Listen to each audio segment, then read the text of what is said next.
ఆచి చికెన్ మసాలా. మధ్య ప్రాచుర్యంలో ఇరాన్ ఇజ్రాయెల్ మధ్య యుద్ధం తీవ్ర స్థాయికి చేరింది. ఈ నేపథ్యంలో ఇజ్రాయెల్ ప్రధానమంత్రి బెంజమిన్ నెతన్యాహు దేశం విడిచి జర్మనీకి వెళ్లారని ఇరాన్ ఆరోపిస్తోంది. మరోవైపు ఇరాన్ ఎడతెరిపి లేకుండా ఇజ్రాయెల్లోని పలు కీలక నగరాలపై క్షిపణులతో విరుచుకుపడుతోంది. ఈ నేపథ్యంలో నెతన్యాహు దేశం వదిలి జర్మనీకి వెళ్లారని తలదాచుకున్నారని ఇరాన్ అధికారులు చెబుతున్నారు. ఈ వార్తలను ఇజ్రాయెల్ పూర్తిగా ఖండించింది. ప్రస్తుతం బెంజమిన్ నెతన్యాహు ఇజ్రాయెల్ లోనే ఉండి యుద్ధ వ్యూహాలను పర్యవేక్షిస్తున్నారు. అత్యంత సురక్షితమైన అత్యాధునిక రక్షణ సౌకర్యాలు కలిగిన భూగర్భ బంకర్ నుండి ఆయన నిరంతరం సైనిక ఉన్నతాధికారులతో సమావేశమవుతున్నట్లు విశ్వసనీయ వర్గాల సమాచారం. యుద్ధ సమయంలో దేశాధినేతల భద్రతా దృష్ట్యా వారి కదలికలను రహస్యంగా ఉంచడం అంతర్జాతీయ ప్రోటోకాల్లో ఒక భాగం. దీన్ని ఆసరాగా చేసుకుని ఆయన దేశం దాటి వెళ్లిపోయారని తప్పుడు కథనాలు సృష్టిస్తున్నారు.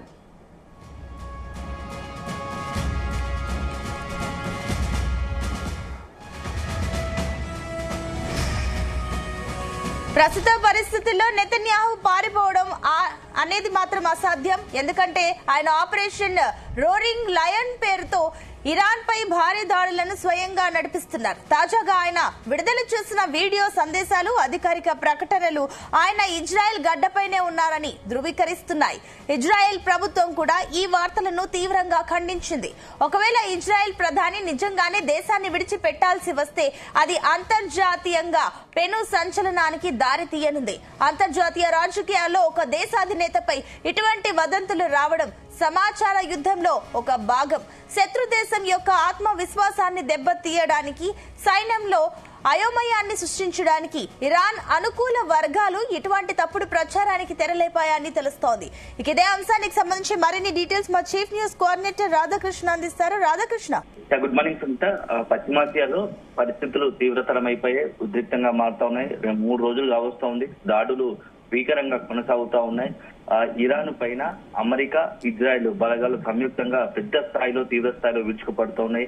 ప్రధాన నగరాల టెహ్రీన్ తో పాటు ప్రధాన నగరాలన్నింటినీ కూడా టార్గెట్ గా చేసుకొని బాంబుల వర్షం కురిపిస్తోంది. సో ఒక రకంగా చెప్పాలంటే ఇజ్రాయెల్, అమెరికా బలగాలు ఇరాన్ సుప్రీం కీలకమైన 40 అంటే ఒక 4 డజన్ మందికి పైగా కూడా 3 డజన్ మంది పైగా కూడా కీలక నేతలను, మొత్తం 40 మంది పైగా కీలక నేతలను కూడా మట్టుబెట్టారు. సో రకంగా ఇరాన్ కోలుకోలేని దెబ్బతీసింది. అయినప్పటికీ ఇంకా ఇజ్రాయెల్, అమెరికా బలగాలు మాత్రం ఇరాన్ పై నిరంతరం దాడిని కొనసాగిస్తున్నాయి. అయితే ఇలాంటి తరుణంలో ఒకవైపేమో ఇజ్రాయెల్, అమెరికా బలగాలు నిజంగానే ఇరాన్ పై చేయి సాధించినట్టు చెప్పవచ్చు. ఎందుకంటే సుప్రీం లీడర్ ఖమేనీనే అంతమొందించడంతో దాదాపుగా ఇరాన్ యొక్క ఆత్మస్థైర్యాన్ని దెబ్బతీసినట్టు అవుతుంది. అయితే ఇదే సందర్భంలో ఇప్పుడు మరొక అంశం తెరపైకి వస్తూ ఉంది. సో ఇలాంటి కీలక పరిస్థితుల్లో, ఇలాంటి కీలక దాడి జరుగుతున్న సమయంలో ఇజ్రాయెల్ కి సంబంధించి ఇజ్రాయెల్ ప్రధాని బెంజమిన్ నెతన్యాహు దేశం విడిచి పారిపోయారని చెప్పేసి ఒక వార్త వస్తూ ఉంది. సో ఇది ఒక రకంగా సంచలనం రేపుతా ఉంది. వైపు పోరు భీకర దశలో ఉన్న సమయంలో నెతన్యాహు నిజంగానే ఇజ్రాయెల్ విడిచి పక్క దేశానికి పారిపోయారా, వేరే జర్మనీకి పారిపోయారా అని చెప్పేసి కూడా కొంత ప్రచారం జరుగుతూ ఉంది. సో ఒక్కసారిగా ఈ ప్రచారం తీవ్రతరం అవుతోంది. అసలు ఏం జరుగుతుందో తెలుసుకోలేని పరిస్థితి కనబడుతూ ఉంది. జర్మనీలో తలదాచుకోవడానికి నెతన్యాహు వెళ్ళాడు అని చెప్పేసి ఒక వార్తలు వస్తున్నాయి. అయితే దీన్ని పూర్తి స్థాయిలో ఇజ్రాయెల్ కొట్టిపారేస్తా ఉంది. ఇది పూర్తి స్థాయిలో సత్య దూరము, ఎలాంటి నిజం లేదు. ఒక దశలో ఇప్పటికే ఇరాన్ పై అనుక్షణం ఇరాన్ పై జరుగుతున్న యుద్ధాన్ని మన నెతన్యాహు దగ్గరుండి మొత్తం కూడా పరీక్షిస్తున్నాడు. ఏం జరుగుతుంది, మొత్తంగా సైన్యానికి దిశానిర్దేశం చేస్తా ఉన్నాడు. నెతన్యాహు పారిపోవడం అనేది ఒక అసాధ్యము. ఎందుకంటే ఆపరేషన్ రోరింగ్ లయన్ పేరుతో ఇరానీపై భారీ దాడులకు తెగపడుతూ ఒక రకంగా మొదటి 3 రోజుల నుంచి మానిటరింగ్ చేస్తున్నాడు. క్షణం కూడా మానిటరింగ్ చేస్తా ఉన్నాడు. సో దీనికి సంబంధించి మొదటగా ఖమేనీ చనిపోయినట్టు వార్త కూడా ఇజ్రాయెల్ కి సంబంధించి తమ అధ్యక్షుడు ప్రకటించిన పరిస్థితి ఉంది. ఇలాంటి తరుణంలో ఇరాన్ పై పైచేయి సాధించినటువంటి తరుణంలో ఎందుకు నెతన్యాహు పారిపోతాడు? ఇదంతా కూడా ఇరాన్ చేస్తున్నటువంటి ఒక అసత్య ప్రచారము.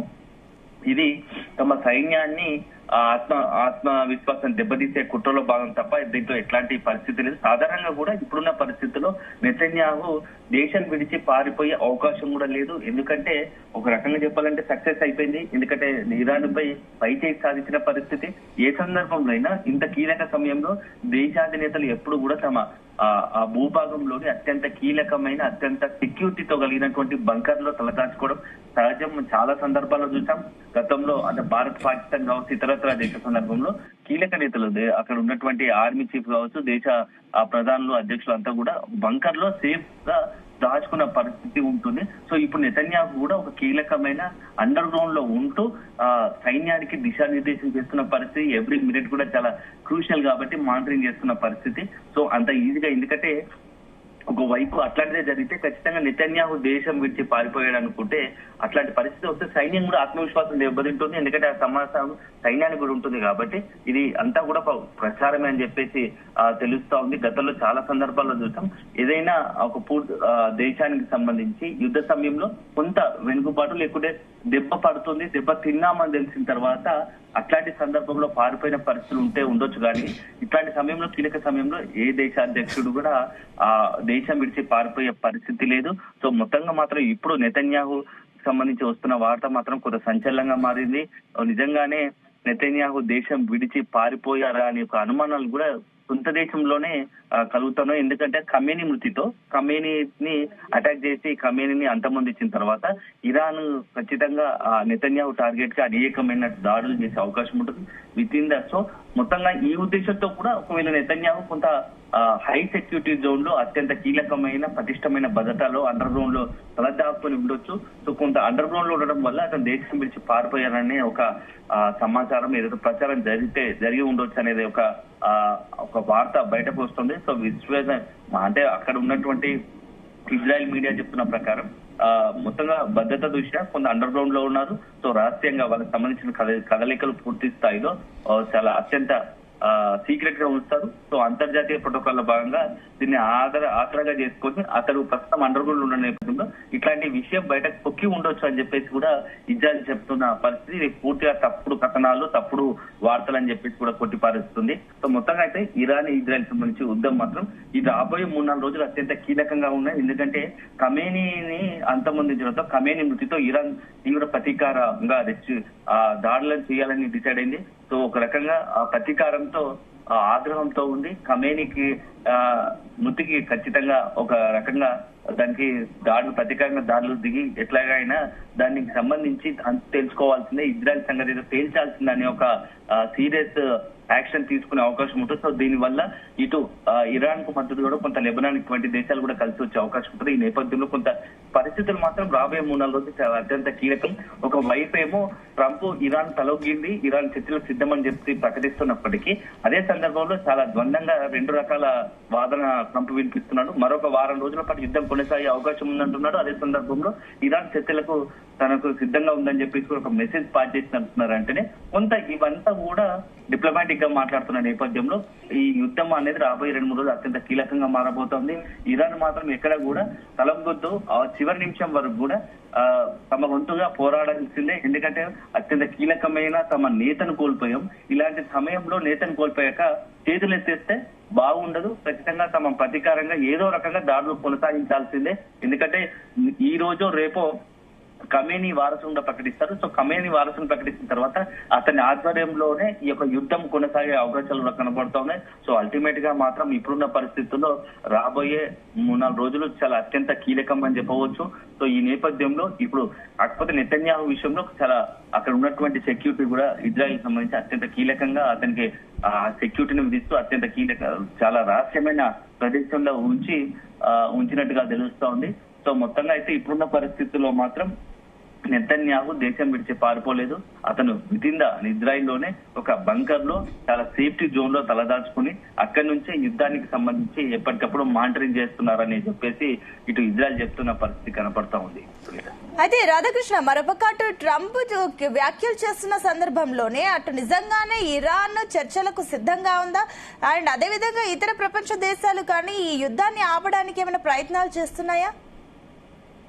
సునీత, ఖచ్చితంగా భారత్ తో పాటు అనేక దేశాలు కూడా ప్రస్తుత తరుణంలో యుద్ధాన్ని కొనసాగిస్తే మొత్తం ప్రపంచానికి ఒక తీవ్ర నష్టం కలిగే అవకాశం ఉంటుంది. ఎందుకంటే చాలా మనకి ఏంటంటే అందరికీ తెలిసిన చాలా విషయం ఏంటంటే ఈ యొక్క చమురుకు సంబంధించి ఏదైతే క్రూడ్ ఆయిల్ ఉందో క్రూడ్ ఆయిల్ సరఫరా అంతా కొంత నిలిచిపోయే అవకాశం ఉంటుంది యుద్ధం వల్ల. ఎందుకంటే ఇప్పటికే ఇరాన్ ఇక హర్మాస్ జలసంధిని మూసేయడంతో దాదాపుగా ప్రపంచానికి మొత్తంగా కూడా ముఖ్యంగా ఏషియన్ కంట్రీస్ లో 30% పైగా కూడా చమురు అంతా కూడా అక్కడ నుంచే దిగుమతి అక్కడ రవాణా అయ్యే అవకాశం ఉంటుంది. ఇప్పుడు అట్లాంటి అత్యంత కీలకమైన ఆ హర్మాస్ జలసంధిని మూసేయడంతో ఆ పెట్రోల్ సంబంధించి ఏదైతే చమురు ఉన్నాయో ఆ ఉత్పత్తులు నిలిచిపోతే దాని ప్రభావం ఆయా దేశాలపై ఖచ్చితంగా పడుతోంది. ఎందుకంటే చమురు నిల్వలను రోజు ప్రతిసారి రెగ్యులర్ గా మనం వచ్చే అంతా కూడా ఏవైతే ఉంటాయో ఈ దిగుమతి అంతా కూడా నిలిచిపోతే ఆటోమేటిక్ గా దాని ప్రభావం ఆయా దేశాల్లో పడుతోంది. సో చమురు నిల్వలతో పాటు ఒక్కొక్క రంగం ఆయా రంగాలకు సంబంధించి ఒక్కొక్క ఇంటర్లింక్ ఉంటుంది కాబట్టి ఖచ్చితంగా దేశ ఆర్థిక పరిస్థితి పైన పెను ప్రభావం చూపే అవకాశం ఉంటుంది. అందుగురించే ఈ రోజు ఆ ట్రంప్ మాట్లాడిన కూడా కీలక అంశం, మీరు ఎవరు కూడా ఈ యొక్క చమురు ఉత్పత్తుల గురించి టెన్షన్ పడాల్సిన అవసరం లేదు, ఈ ధరల పెరుగుదలపై ఆందోళన చెందాల్సిన అవసరం లేదని చెప్పేసి కూడా ట్రంప్ ప్రకటించడం వెనుక కూడా కారణం అదే. ఎందుకంటే భవిష్యత్తులో అన్ని దేశాలు కూడా ఈ చమురుకు సంబంధించి కీలకంగా మారుతోంది. సో ఈ నేపథ్యంలో ఒక ఆందోళన ఉన్న నేపథ్యంలో ట్రంప్ అగ్రరాజ్య అధ్యక్షుడిగా ఉన్నటువంటి ట్రంప్ అట్లాంటి ప్రకటన చేసి ఉంటారని చెప్పవచ్చు. ముఖ్యంగా భారత్ లాంటి దేశాలపైన దాని ప్రభావం తీవ్రంగా ఉండబోతా ఉంది. ఎందుకంటే నిత్యం మనము ఇటు చమురు ఉత్పత్తులను దిగుమతి చేసుకోవడంతో పాటుగా వేలాది తనకు సంబంధించి అనేకమైనటువంటి వస్తువులు ఇప్పుడు బియ్యం లాంటివి వాటినన్నింటినీ కూడా వాణిజ్య పరంగా ఎగుమతి చేస్తూ ఉంటాం. అవన్నీ కూడా నిలిచిపోయే ప్రమాదం ఉంది. దానివల్ల మనకు వాణిజ్య పరంగా కొంత నష్టం జరిగే అవకాశం ఉంటుంది. సో ఎందుకంటే వీళ్ళని త్వరగా యుద్ధము ముగిస్తేనే ఇవన్నీ మిగతా వ్యవస్థలు సాఫీగా కొనసాగుతాయి. మిగతా రంగాలు ఒకవేళ తేడా వచ్చింది అనుకోండి, అంతా దాని ఇంపాక్ట్ ఆయా రంగాలపై పడుతుంది. వాణిజ్య పరంగా ఒకవేళ చమురు సంబంధించి క్రూడ్ ఆయిల్ కనుక సరఫరా దిగుమతి తగ్గిపోతే ఉన్న వాటిపైన రేట్లు పెరుగుతాయి. సో మనకు అత్యవసరం కావాల్సి వస్తే పక్కన నుంచి వేరే ప్రత్యామ్నాయ మార్గాల ద్వారా వాటిని తీసుకోవాల్సి ఉంటే వాటిపైన ధరలు మోతమవుతుంది. దాని ఇంపాక్ట్ మన దేశంలో వితిందా కూడా పెట్రోల్ డీజిల్ ధరలు పెరగడం, గ్యాస్ ధరలు పెరగడం, దాని ఇంపాక్ట్ నిత్యావసరాల మీద పడడం, అన్ని రకరకాలుగా అల్టిమేట్ గా అది ఆర్థిక వ్యవస్థ పైనే మొత్తం కూడా ఈ ద్రవ్యోల్బణం పైన పడే అవకాశం ఉంటుంది. ఇవన్నీ దృష్టిలో పెట్టుకుని భారత్ తో పాటు మిగతా దేశాలు కూడా ఇక యుద్ధాన్ని వీళ్ళని త్వరగా ఆపండి, చర్చలే అన్ని సమస్యల పరిష్కారం.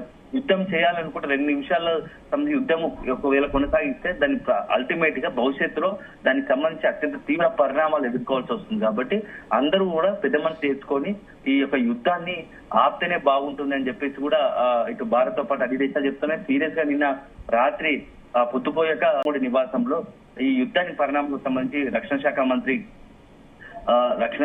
మంత్రితో పాటు ఇతర కీలక అధికారులతో ప్రధాని నరేంద్ర మోడీ భేటీ అయిన సంగతి తెలిసిందే. యుద్ధానికి సంబంధించి ఎట్లాంటి పరిణామాలు మనం ఎదుర్కోవాల్సి వస్తుంది. ఎందుకంటే ముఖ్యంగా చాలా మంది భారతీయులు ఇటు గల్ఫ్ కంట్రీస్ తో పాటు ఇరాన్, ఇజ్రాయెల్ లో ఉన్నారు. వాళ్ళందరి పరిస్థితి, వాళ్ళ యోగక్షేమాలు ఏంటివి, వాళ్ళకి సంబంధించి ఏదైనా అత్యధిక పరిస్థితులు వస్తే వాళ్ళని ఎలా కాపాడాలి, ఈ అన్ని అంశాల పట్ల కూడా నిన్న ప్రధాని నరేంద్ర మోడీ రాజ్నాథ్ సింగ్ తో పాటుగా మిగతా అధికారులతో నిత్యం మాట్లాడినట్టుగా తెలుస్తోంది. సో అవసరమైతే అక్కడ ఉన్నట్టు వారిని భారత ఎంబసీకి ఎప్పటికప్పుడు టచ్ లో ఉంటూ చాలా సేఫ్ గా ఉండాలని చెప్తున్న పరిస్థితి. ఎందుకంటే ఒకవేళ ఇదే పరిస్థితి ధోరణి కొనసాగి యుద్ధం తీవ్రతరం అయితే మరింత ఇబ్బంది తప్పవచ్చు. ముందు జాగ్రత్తగా అందరూ కూడా తగిన ఏర్పాట్లు చేసుకోవాలని ఒక మెసేజ్ పాస్ చేసినట్టుగా తెలుస్తుంది. అదే సందర్భంలో దీని ఇంపాక్ట్ భారతదేశంలోని ఏ రంగాల్లో పడుతుంది దానిపైన ముందుగానే కొంత ప్రత్యామ్నాయ మార్గాలు ఎత్తుకోవడం, యుద్ధం కొనసాగితే ఏం చేయాలి దానిపైన కూడా సమాలోచనలు చేసినట్టుగా తెలుస్తుంది. సో అల్టిమేట్ గా ఇప్పుడున్న పరిస్థితుల్లో ఇది ఇరాన్, ఇజ్రాయెల్ యుద్ధం మాత్రం మరొక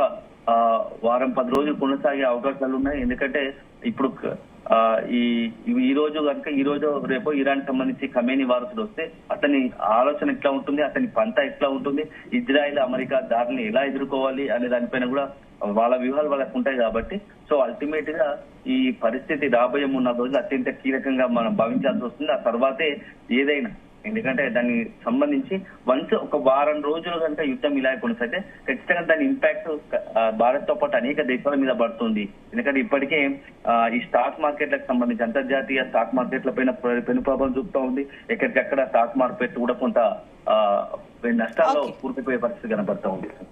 రైట్, థ్యాంక్ యూ రాధాకృష్ణ.